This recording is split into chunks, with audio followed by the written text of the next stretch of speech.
Telugu one ప్రేక్షకులకు ఉగాది శుభాకాంక్షలు.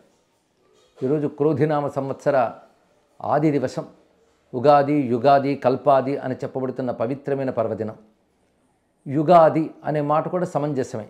యుగమునకు ఆది అని, అంటే సంవత్సరానికి కూడా యుగమని ఒక వ్యవహారం కనబడుతున్నది. ఉత్తరాయణ దక్షిణాయనములైన రెండు జంటలతో కూడింది కనుక యుగమనగా సంవత్సరం అని అర్థం చెప్పి యుగాది అంటే సంవత్సరాది అని చెప్పవచ్చు. అదేవిధంగా సృష్టికి ఆది అయిన రోజు అని మనకు శాస్త్రాల్లో కనబడుతున్న మాట.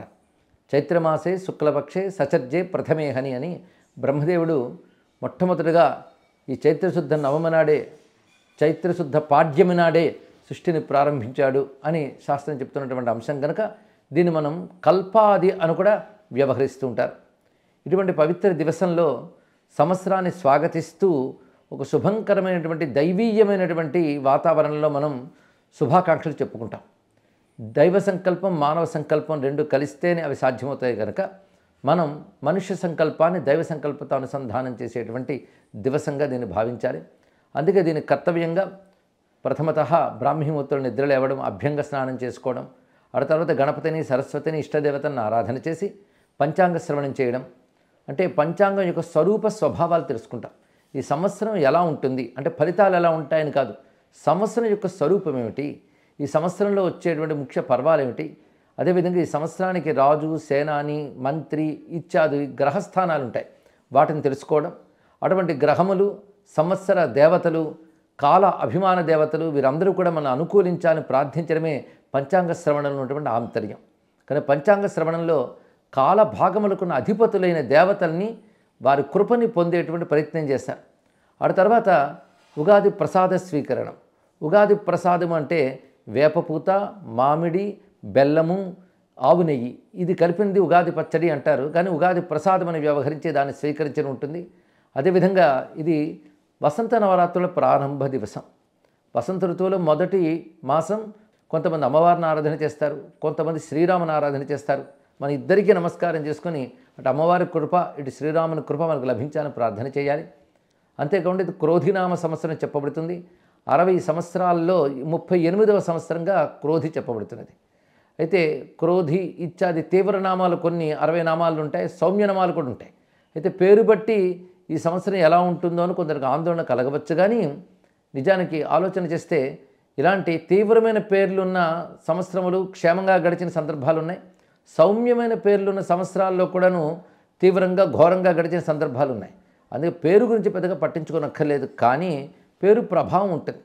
ఇక్కడ క్రోధి అనేటువంటిది ఏదైనా గమనించినా క్రోధం కానీ కృప కానీ ఈ రెండు ఈశ్వర స్వరూపాలను భావన చేయాలి. ఇది మానవుల క్రోధం కాదు, పరమేశ్వరుడు యొక్క క్రోధము దేవతా స్వరూపం. అందుకే క్రోధినామ సంవత్సరంలో క్రోధ సంబంధమైన జరుగుతాయి అని ఎవరైనా ఒకవేళ ఫలాలు చెప్తే ఈశ్వర క్రోధం లోకక్షేమం కోసమే అని తెలుసుకోవాలి. ఎందుకంటే పరమేశ్వరుడు అనుగ్రహించేటప్పుడు కారుణ్యంతో, శిక్షించేటప్పుడు క్రోధంతో ఉంటాడు. ఒక ప్రభువు కూడా శిక్ష రక్ష రెండూ చేస్తాడు కదా, రెండూ కూడా ప్రభుత్వంలో భాగం. అది లోకక్షేమం కోసం. అది లోకక్షేమం కోసం భగవంతుడు క్రోధి అయినా అది మనకి క్షేమంకరంగానే ఉంటుంది.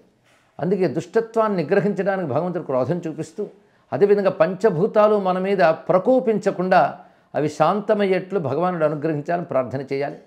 ముఖ్యంగా ఈ రోజున చేయవలసిన కర్తవ్యాల్లో ఈ పంచాంగ శ్రవణం, ఉగాది ప్రసాద స్వీకారం, వీటితో పాటు చేయవలసినది భగవదారాధనలో ముఖ్యంగా నవగ్రహాన్ని ఆరాధన చేయాలి, దిక్పాలకులను ఆరాధన చేయాలి. వాళ్ళ స్మరణే చాలు మనం తరింపజేస్తుంది. ఎందుకంటే సంవత్సరం అంతా గ్రహస్థానాలే రాజు, మంత్రి, సేన ఇత్యాది పేర్లతో చెప్పబడుతుంటాయి. అలాంటి గ్రహములు మనకు అనుకూలం కావాలి. ఇది గ్రహాలన్నీ పరమేశ్వర స్వరూపాలు అని మనం తెలుసుకుని ఆ గ్రహదేవతల్ని, ఆ గ్రహాలని శాసించే భగవంతుని కూడా మనం ప్రార్థన చేసుకుంటాం. తద్వారా మనం ఒక సంవత్సరాన్ని దివ్యంగా ప్రారంభించుకుంటాం. ఇది మన భారతీయ సంస్కృతిలో మాత్రమే కనబడే ప్రత్యేకత. ఒక మంచి కోరికని కోరుకోవడం వేరు, దివ్యంగా ప్రారంభించడం వేరు. ప్రపంచంలో ఎవరైనా సంవత్సరం ప్రారంభించేటప్పుడు శుభాకాంక్షలు చెప్పుకుంటారు. మనం కేవలం శుభాకాంక్షలు చెప్పడం కాదు, అది భగవత్ సంకల్పములుగా, భగవద్ ఆశీర్వచనాలుగా తీసుకుంటాం. అందుకే ఉగాది పర్వదిన సందర్భంగా భగవద్ ఆశీస్సులు మన శుభాకాంక్షలు అని భావిస్తే వేదము, పురాణము, ఇతిహాసాలు ఇవన్నీ కూడా మానవులు ఎల్లవేళలా క్షేమంగా ఉండాలని కోరుకుంటాయి. అందుకే కాలంలో జరిగే ప్రతి మార్పు మన క్షేమం కలిగించాలని ఋషుల యొక్క సంకల్పం. అలాంటి భావంతోనే మనం ఈ ఉగాదిని స్వాగతిస్తూ భారతదేశానికి సనాతన ధర్మానికి క్షేమము, రక్షణ, అభ్యుదయము సిద్ధించుగాక. స్వస్తి.